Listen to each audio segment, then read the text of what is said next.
नमस्कार दोस्तों, आज फिर हमारे साथ एक्स-रे ऑफिसर एनके सूद सर है। सूद सर नमस्कार, आपका बहुत-बहुत स्वागत है। नमस्कार, बहुत-बहुत शुक्रिया आपका। सूद सर, योगी जी ने फरमान दे दिया है, अब नमाज रोड पर बिल्कुल बंद है और उसके साथ-साथ मंदिरों के पास अंडा और मीट की बिक्री पर भी प्रतिबंध रहेगा नवरात्रों के दौरान। लेकिन जो नमाज वाली बात है, उसमें एक स्पेशल चीज कही गई है, ईद के दिन अगर रोड पर नमाज पढ़ी जाती है, छतों पर गैदरिंग की जाती है, तो उनके पासपोर्ट और ड्राइविंग लाइसेंस कैंसल कर दिए जाएंगे। बहुत सारी डिस्ट्रिक्ट में ये फरमान जारी कर दिया गया है। तो क्या इन चीजों से जो लोग नमाज रोड पर पढ़ते हैं, क्या वो पीछे हटेंगे या फिर से अपना एकता दिखाने के लिए फिर से वो सड़क पर उतरेंगे इसके अगेंस्ट? क्या लगता है? देखिए जी, नमाज़ पढ़ने का कोई तरीका नहीं है कि आप रोड पे नमाज़ पढ़ो।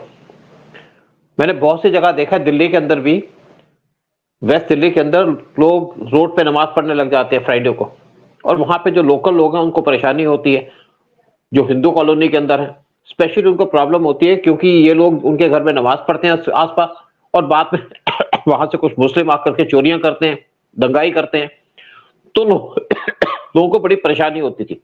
तो कुछ लोगों ने क्या किया, पानी के टैंकर लेकर के वहां पे पानी बिछा दिया, कुछ ने गोबर फेंक दिया ताकि नमाज ना पढ़े। फिर भी ये जालिम वहां पे नमाज पढ़ते थे, क्योंकि ये नमाज पढ़ने का कोई तरीका नहीं है।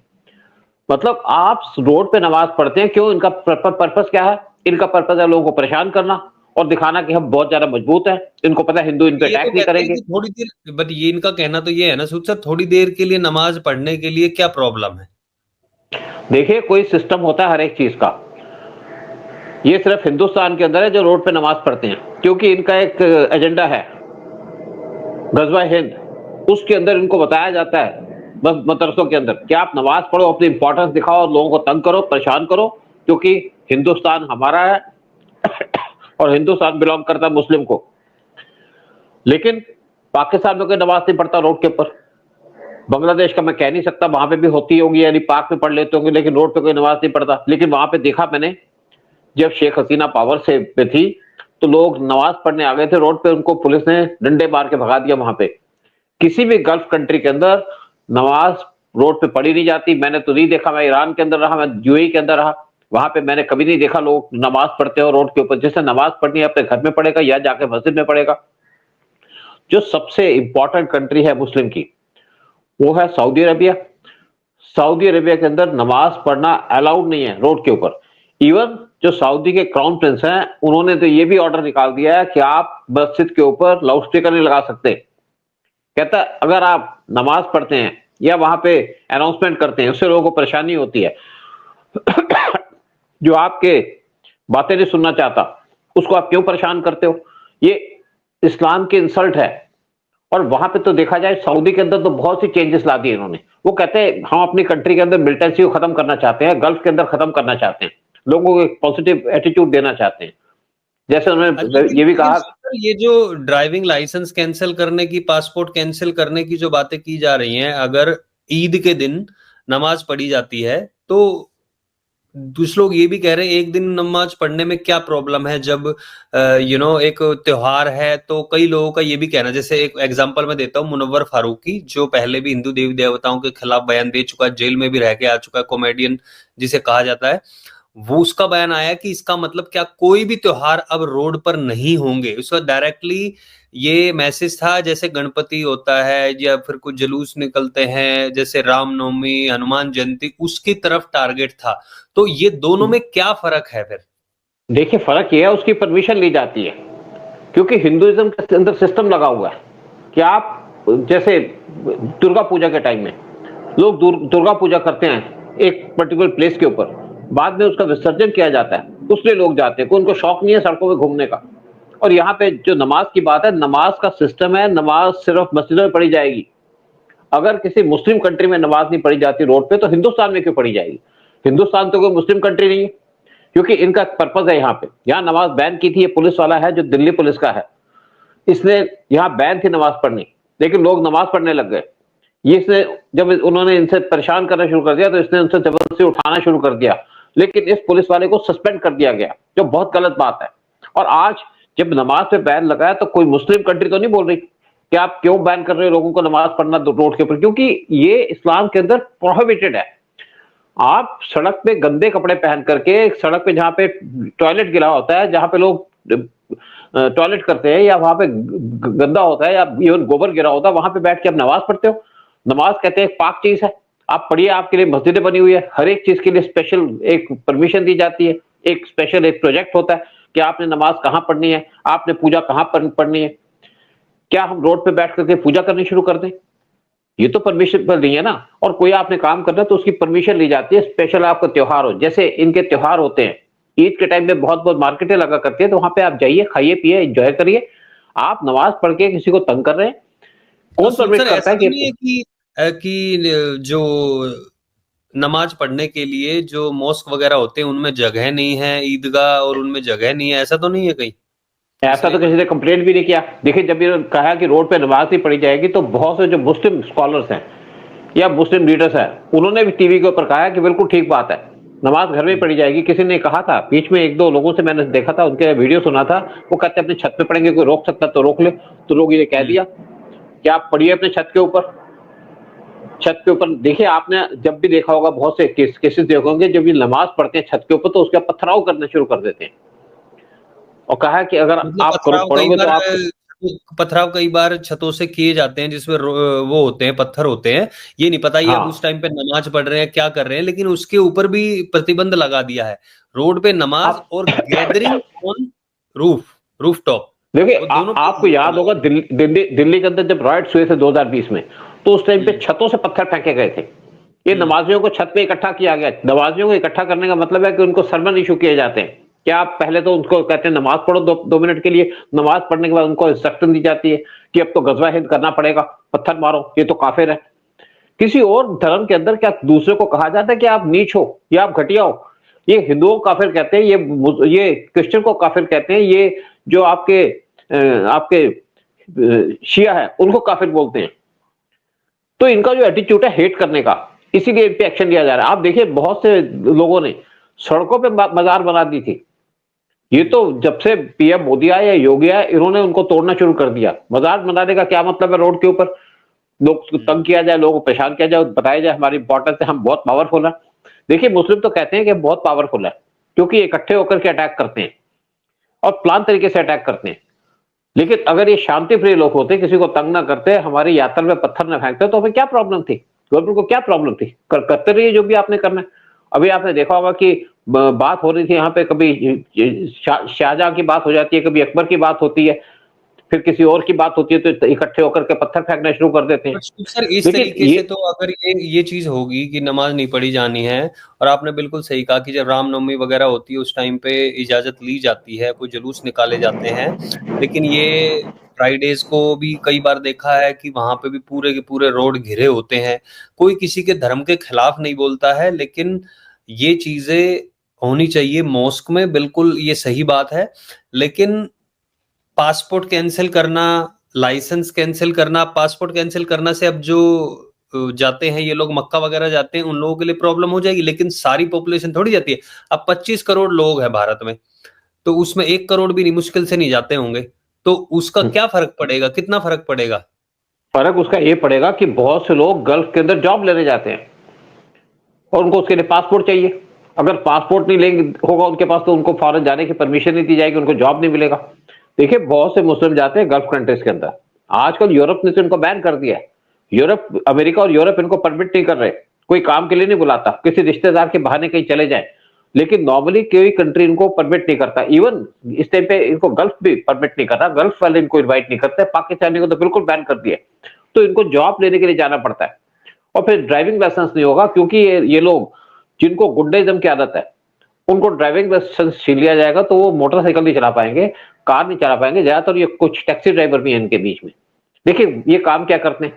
ये छोटे छोटे काम करते हैं, या तो मैकेनिक होते हैं, क्योंकि पढ़ाई लिखाई तो करते नहीं ज्यादातर, मदरसों में इनको बताया जाता है। मैं पाकिस्तानी का वीडियो देख रहा था जो हिंदुइज्म में कन्वर्ट हो गया, डॉक्टर अजाकिया, उनका वीडियो देख रहा था। उनका जी, मैं शुरू में गया, मस्जिद में गया, मदरसे में पढ़ने गया था, तो वहां पे तो यही बताया गया कि आपने हिंदुस्तान पे कब्जा करना है, गजवा हिंद करना है।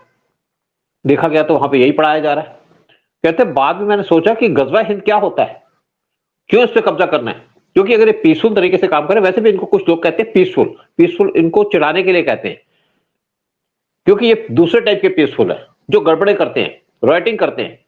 अगर यहाँ पे बैन कर दिया गया, देखिए आपकी असेंबली, अगर आपको कह दिया गया कि यहाँ पे धारा 144 लगी है, कोई नहीं बैठेगा, तो कोई नहीं बैठता ना वहां पे, 5 से ज्यादा लोग इकट्ठे हो गए तो एक्शन हो जाता है। जब यह बैन कर दिया गया उसके बाद यहाँ खड़े हैं, फिर ये पुलिस वाला अपनी ड्यूटी कर रहा था, लोग नहीं माने तो उसने उनको पैरों से मारा, मारने की जरूरत है उसको, लेकिन उसको सस्पेंड कर दिया गया। आप नुपुर शर्मा का केस देखिए ना, नुपुर शर्मा ने क्या बात की थी, कोई गलत बात की थी? उसने तो जो बात की उसका जवाब दिया, लेकिन जिस आदमी ने हिंदुइज्म को गाली दी उसमें तो कोई एक्शन नहीं हुआ। नुपुर शर्मा पे इसलिए एक्शन हो गया कि वर्ल्ड के कुछ मुस्लिम कंट्री ऑब्जेक्शन उठानी शुरू कर दी थी, और ये आपको भड़काते हैं, उकसाते हैं, फिर इन पे कोई एक्शन हो जाए तो उस पर शोर मचा देते हैं। अब ये कोई नमाज पढ़ने का तरीका है? आप पीसफुल तरीके से नमाज पढ़िए। एक चीज और सूद सर, ये जो सुनने में आया है, ज्यादातर जो इस तरीके की क्रियाएं करते हैं, दंगा फसाद चोरी चकारी, वो ज्यादातर जो इलीगली बांग्लादेश से घुसकर आए हैं वो ज्यादा होते हैं, या फिर कहीं पे कुछ गलत करवाना होता है तो उनका सहारा लिया जाता है, क्योंकि वैसे भी वो इलीगल है और उनको किसी चीज का डर नहीं होता है, तो उनसे ज्यादातर ये काम कराए जाते हैं। हाँ, हालांकि भारत में भी कुछ लोग ऐसे होंगे, लेकिन ज्यादातर चीजें उन्हीं से कराई जाती है। तो उस दिशा हाँ, में क्या सरकार कर रही है? देखिए अभी देखिए इनको निकालने का काम तो चल रहा है बांग्लादेशियों को, लेकिन हमारा जो बॉर्डर है बांग्लादेश के साथ 4097 किलोमीटर लंबा बॉर्डर है, और बहुत से जगह पे तो फेंसिंग नहीं हो पाई। स्पेशली आपका जो बॉर्डर लगता है आपका वेस्ट बंगाल के साथ, फिर वहां पे 11 नदियां इंडिया से बांग्लादेश के अंदर ट्रेवल करती हैं, और वहां पे बड़ी बड़ी घास है, तो वहां से चुपचाप निकल आते हैं लोग। फिर आपको अपनी कंट्री के अंदर और इंडिया के अंदर क्या करने आते हैं? छोटे छोटे जॉब करते हैं। भाई आप इंडिया के अंदर इसलिए आते हो कि यहाँ पे गड़बड़ करनी है। देखो इनको बड़े तरीके, एक प्रॉपर तरीके से इनको इंडिया के अंदर भेजा जाता है या इनको लाया जाता है ताकि इंडिया के अंदर गड़बड़ करे, हिंदुओं को टारगेट करे, हिंदुओं को परेशान करे, इंडिया को परेशान किया जाए। इनको जॉब करनी है तो बांग्लादेश के अंदर करें, पाकिस्तानी पाकिस्तान के अंदर है, बांग्लादेशी बांग्लादेश के अंदर है। हमारी कंट्री में तुमने क्या करना है? ये तो नेहरू की गलती है जो आज तक हम भुगत रहे हैं। नेहरू ने इन लोगों को रोक दिया, जाने नहीं दिया, जबकि पाकिस्तान इंडिया का पार्टीशन हुआ था रिलीजन के बेसिस पे, यानी कि हिंदू यहां रहेंगे, बांग्लादेशी पाकिस्तानी वहां रहेंगे, मुसलमान वहां रहेंगे। उसके बाद फिर ये आकर के नेहरू ने रोक दिए। फिर जब तुम्हारी कंट्री अलग है, तुम इंडिया के अंदर इलीगल तरीके से आते हो, इनको आधार कार्ड बना दिए जाते हैं, क्योंकि कुछ हमारे पॉलिटिशियन इनको सपोर्ट करते हैं, समाजवादी पार्टी इनको सपोर्ट करती है, अखिलेश यादव इनको सपोर्ट करते हैं, लालू यादव की पार्टी इनको सपोर्ट करती है वोट बैंक के चक्कर में, केजरीवाल इनको सपोर्ट करता है, इवन राहुल गांधी की कांग्रेस इनको सपोर्ट करती है, ममता बनर्जी इनको सपोर्ट करती है, जिस वजह से हम भुगत रहे हैं, हमको भुगतना पड़ता है। और इनको इस टाइम पे सबक तो सिखाना पड़ेगा, बताना तो पड़ेगा कि रूल क्या है, लॉ क्या है। हिंदुस्तान के अंदर तो हिंदुस्तान का रूल चलेगा ना। एक मैं बात देख रहा था पाकिस्तान के चैनल के ऊपर, उसने कहा ये जो हिंदुइज्म पे आया है या हिंदुस्तान नाम आया ये सिंध से आया, सिंधु देश, जो सिंधु वहां जो हमारी एक व्यवस्था थी वहां पे, और कहते ये कोई रिलीजन नहीं है हिंदू, एक यहाँ पे जो लोग बसे थे सनातन धर्म बना हमारा, लेकिन जो लोग वहां पे आते हैं उसके अंदर हिंदुस्तान आया था। हिंदुस्तान के अंदर क्रिश्चियन भी थे, सिख भी थे, बुद्धिस्ट भी थे, सब थे। बाद में यहाँ पे जो इन्वेडर्स आए उन्होंने मुसलमान बना दिए, और मुसलमान आज पाकिस्तान में, और उनका बड़ा बुरा हाल है आज पाकिस्तान के अंदर भी। तो जो हमारी व्यवस्था थी या जो हमारा सिस्टम था उसके अंदर सबको रहने की परमिशन है, सब प्यार से रहते थे। आज भी हमारी कंट्री के अंदर कोई हमें किसी से प्रॉब्लम नहीं है। प्रॉब्लम किससे? जो बांग्लादेशी आए हैं या कुछ मुसलमान जिनको मदरसे में पढ़ाया जाता है, उनसे हमारी कंट्री के अंदर प्रॉब्लम आ रही है, वो यहाँ पे दिक्कत कर रहे हैं। लेकिन आप देखें ना कि औरंगजेब के बारे में हमें क्या हिस्ट्री पढ़ाई गई, क्या बताया गया? बड़ा महान था अकबर, बहुत अकबर द ग्रेट थे, महान था, सारे के बस वही सारे महान ऐसे थे। लोगों को किया गया। लेकिन अब यही है ना कि धीरे धीरे ये चीजें सामने आ रही हैं तो प्रॉब्लम हो रही है। जो भारत में रहते हैं चाहे वो हिंदू मुसलमान हो, उनको एक चीज तो समझनी चाहिए कि जो सही है वो सही है, जो गलत था वो गलत था, ये मान के, चाहे वो जरूरी नहीं है कि मुसलमान हो, हिंदू हो, किसी भी धर्म का हो, अगर आप सही के लिए खड़े होते हैं, मैं ये मानता हूं। अगर मान लो मुस्लिम है, कोई ये सोचता है कि हाँ मुझे नेक रास्ते पे चलना है, यही कहते हैं ना, तो नेक रास्ते पे तो वही है ना, नेक चीजें मानो, सही चीजें मानो, तो वो सबको मानना चाहिए। और आई थिंक ये जो योगी जी का जो फैसला है अभी, जिसमें कई डिस्ट्रिक्ट में ये बोल दिया गया है कि ड्राइविंग लाइसेंस और पासपोर्ट जब्त होंगे, मुझे लगता है कि लॉ एंड ऑर्डर पे इसमें भी समस्या हो सकती है, और इसकी तैयारी जरूर योगी सरकार ने कर रखी होगी, उनके प्रशासन ने कर रखी होगी। एक अच्छी पहल है, ताकि रोड पर नमाज पढ़ने को पूरी तरीके से बंद कर देना चाहिए। अमेरिका हो, ऑस्ट्रेलिया हो, कोई कंट्रीज हो, कहीं पे भी ये ऐसा नहीं होता है। बशर्ते, अगर मैं आपको ऑस्ट्रेलिया का उदाहरण दूं, मैं जॉब भी करता था, वहां पे भी ऐसे बनाए होते हैं कि एक रूम होता है प्रेयर रूम करके, अगर किसी को करनी है वहां जाके आप लोग वहां कर सकते हैं। लेकिन रोड पर कहीं पर भी व्यवस्था नहीं हो रही। यहाँ पर मॉस्क है, ईदगाह है, तो वहां पे करना चाहिए। कहीं पे आप काम कर रहे हो तो वहां करो। तो खुद इसका हल ढूंढना चाहिए, बशर्ते इसके कि आप अपनी आस्था की वजह से दूसरों को परेशान करें, रोड पे ट्रैफिक जमा हो जाए। अगर किसी ने गाड़ी चढ़ा दी किसी दिन, तो फिर क्या होगा? फिर वो गाड़ी वाले के ऊपर चढ़ जाएंगे। देखो देखो, मेन बात आस्था की बात नहीं है, ये दूसरों को परेशान करने की बात है। मैंने देखा है इवन जर्मनी के अंदर लोग रोड पे नमाज पढ़ते हैं, फिर वहां पे झगड़ा हो जाता है कि भाई आप हटिए यहां से। इनका कोई लीगल सिस्टम नहीं है कि नमाज आपने रोड पे पढ़नी है। तो सऊदी में क्यों नहीं पढ़ते, ईरान में क्यों नहीं पढ़ते? ईरान में मैंने आज तक नहीं देखा किसी को रोड पे नमाज पढ़ते हुए। बहुत से लोग गाड़ी में ट्रैवल करते हैं, बाद में कोने में गाड़ी खड़ी करके 2 मिनट की नमाज पढ़ लेते हैं, किसी को तंग नहीं करते। ये जानबूझ के तंग करने की बात है। अब गोबर पे बैठ के आप नमाज पढ़ रहे हो, आप इंसल्ट कर रहे हो इस्लाम की। जहां पे लोग पेशाब करते हैं वहां पे आप पे नमाज पढ़ रहे हो बैठ करके, फिर लोगों के घर के सामने नमाज पढ़ के उनको परेशान करते हो। ये स्पेशली कोई ऐसा नहीं है कि आपके मुस्लिम कॉलोनी है वहां पे बैठे हुए हैं। निजामुद्दीन में बैठो, अंदर बैठ के आपके घर बैठे, वहां पे सारे मुसलमान बैठिए, नमाज पढ़िए, किसको क्या दिक्कत है? लेकिन जहां पे हिंदू रहते हैं या दूसरे रिलीजन के लोग रहते हैं, वहां पे नमाज पढ़ने का क्या मतलब है, क्या पर्पज है वहां तो पे आई आप थिंक ट्रैफिक रोकने का? इसमें तो नहीं, एक एक चीज इसमें तो, चाहे कहीं हिंदू रहते हैं, मुसलमान रहते हो, जब रोड पर नमाज बैन तो बैन होनी चाहिए, चाहे वो सिर्फ मुस्लिम का इलाका हो या हिंदू का हो, क्योंकि रोड तो आम पब्लिक यूज करती है। मुस्लिमों में भी सब मुस्लिम थोड़ी होते हैं जो रोड पे नमाज पढ़ते हैं। जो बाकी के लोग हैं उनको प्रॉब्लम होती है, चाहे उनमें हिंदू भी होते हैं, मुसलमान भी होते हैं, जिनको भी प्रॉब्लम होती है कि यार क्यों बैठ के पढ़ रहे हैं, क्योंकि कुछ लोग समझते हैं इन चीजों को। कुछ लोग जान के तंग करना भी चाहते हैं। देखो मैंने एक वीडियो देखा था, रोड ना, एक ट्रेन रुकी, वहां पे कुछ मुसलमान थे, नमाज पढ़ने लग गए, ट्रेन से उतर कर नमाज पढ़ने लग गए प्लेटफॉर्म के ऊपर। तो ट्रेन चल पड़ी, क्या ड्राइवर ने जल्दी ट्रेन चला दी, तो आधे मुसलमान तो वहीं रह गए।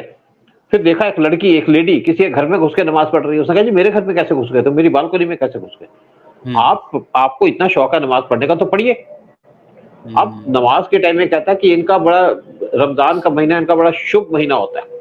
लेकिन आपने देखा रमजान में क्या हुआ? सीरिया के अंदर जो शियाज है, 2000 से ज्यादा शियाज को दूसरों ने मार दिया, मर्डर कर दिया। किस टाइप का आप पूजा करते हो, किस टाइप की पूजा है? फिर आप देखिए पाकिस्तान के अंदर, पाकिस्तान आर्मी और बलूचियों के बीच में लड़ाई हो गई। तो रमजान के महीने में किस बात की लड़ाई भाई, जब मतलब आपका वही है 5 ना महीना कि आपका, वही है ना, ये सिर्फ दिखाने की। जो लोग इस तरीके की चीजें करते हैं ना, मारते हैं, मरते मारते हैं और ये गलत काम करते हैं, वो असल में किसी धर्म के, मतलब धर्म को मानने वाले नहीं होते। उनको बस बहलाया फुसलाया जाता है कि तुम ऐसा करोगे तुम्हें हूर मिलेंगी, ये होगा वो होगा। आई थिंक लोगों को अब ये चीजें समझनी चाहिए और सही का साथ देना चाहिए। कानून से ऊपर कुछ नहीं है, और जो कानून से ऊपर जाने की कोशिश करेगा उनके लिए सख्त मैसेज दे दिया गया है कि अभी तो पासपोर्ट और ड्राइविंग लाइसेंस की बात है। आई थिंक इससे आगे भी और सख्त कानून भी लाए जा सकते हैं, जिसका सभी को खुल के स्वागत करना चाहिए। और आई थिंक ये अपने आप में एक अच्छी पहल है, बशर्ते इसको फॉलो किया जाए और ये ना सोचा जाए कि ये एक धर्म के खिलाफ है। अगर ऐसा कुछ होता है कि सड़क पर कोई और भी धर्म का, चाहे हिंदू हो ईसाई हो, कुछ करता है, तो उसके खिलाफ भी सेम चीजें होनी चाहिए। तो आई थिंक ये अच्छी पहल है और इसमें लोगों को खूब बढ़ चढ़ के इसको सपोर्ट करना चाहिए। हम दर्शकों से भी जानना चाहेंगे, कमेंट सेक्शन में आप भी लिखिए आपका क्या सोचना है कि ये चीजें सही है नहीं है, और अगर नहीं है तो क्यों सही नहीं है। बट संदीप इस पे मैं एक और बात कहूंगा कि इवन सऊदी में क्या कहा है, सऊदी के क्राउन प्रिंस ने कहा है कि इवन इफ्तार पार्टी नहीं होगी मस्जिद के अंदर, क्योंकि वहां पे लोग गंद मचा देते हैं मस्जिद को। कहते हैं मस्जिद साफ जगह है, लाउड स्पीकर तो बंद कर दिया उन्होंने। फिर कहा जी लाउड स्पीकर की आवाज बाहर नहीं जानी चाहिए, जो सुनना चाहते हैं उसको सुनाइए, बाकी क्यों आप किसी को डिस्टर्ब करते हैं। फिर उन्होंने कहा वहां पे इफ्तार पार्टी नहीं होगी, क्योंकि इफ्तार पार्टी करके आप गंद करते हैं। आपने ठीक बात, आपने जहां करना करिए। एक मुस्लिम कंट्री के अंदर जब ऐसे रूल हो सकते हैं तो इंडिया के अंदर क्यों नहीं हो सकते? हम तो कोई किसी के किराएदार नहीं है ना। जो किराएदार हमारी कंट्री में आते हैं, जब बांग्लादेशी आते हैं, वो रोज में नमाज पढ़ते हैं। फिर वहां पे तो ये भी कह दिया गया सऊदी के अंदर, यहाँ पे इंडिया में जिसको जो मर्जी प्रॉब्लम हो, सऊदी के अंदर कह दिया है कि आपके स्कूलों के अंदर जो टेक्स्ट बुक है उसके अंदर इंक्लूड कर दिया गया है महाभारत और गीता। क्या आप दूसरे रिलीजन के बारे में जानिए वो रिलीजन क्या बोलता है। इवन मैंने ईरान के अंदर देखा, ईरान के अंदर बहुत से क्रिश्चियंस हैं, शायद लोग बड़े हैरान होंगे, परेशान होंगे। अर्मेनियंस वहां रहते हैं, उनको कोई तंग नहीं करता, उनको स्पेशल प्रिविलेज दी जाती है कि वो उनको शराब बनाने की परमिशन है, जबकि इस्लामिक कंट्री के अंदर शराब नहीं मिलती, इवन डिप्लोमेट को शराब नहीं दी जाती। फिर वहां पे गुरुद्वारा है ईरान तेहरान के अंदर, गुरुद्वारे की पूरी जिम्मेदारी सिक्योरिटी उनकी गवर्नमेंट की है। कोई वहां पे उनकी उठी नजर दिखा के नहीं देखता गुरुद्वारे की तरफ कि यहाँ पे क्या हो रहा है। वहां पे स्कूल चलता है। फिर वहां पे बहुत से जो लोग हैं जो ओरिजिनल ईरानियंस है जो कन्वर्ट नहीं हुए, उनकी वहां पे और ज्यादा इज्जत है, क्योंकि लोग उनकी रिस्पेक्ट करते हैं कि तुम कन्वर्ट नहीं हो, हमें तो फोर्सिबली कन्वर्ट कर दिया गया। और हिंदुस्तान के अंदर जो लोग कन्वर्ट हुए हैं उनको यहाँ पे फोर्सिबली कन्वर्ट किया गया था औरंगजेब के द्वारा या बाकियों के द्वारा, और ये हमसे ही दुश्मनी करते हैं, हमारे खिलाफ काम करते हैं। तो मतलब अब यही है कि योगी सरकार का जो ऐलान है उसको सभी को सही से लेना चाहिए, पॉजिटिवली लेना चाहिए, ताकि कुछ समस्याएं हैं उनका हल निकाला जा सके। बट बहुत बहुत धन्यवाद सूद सर आने के लिए, सारी जानकारी सबके साथ शेयर करने के लिए आपका। जय हिंद, जय भारत, जय श्री राम। जय श्री राम।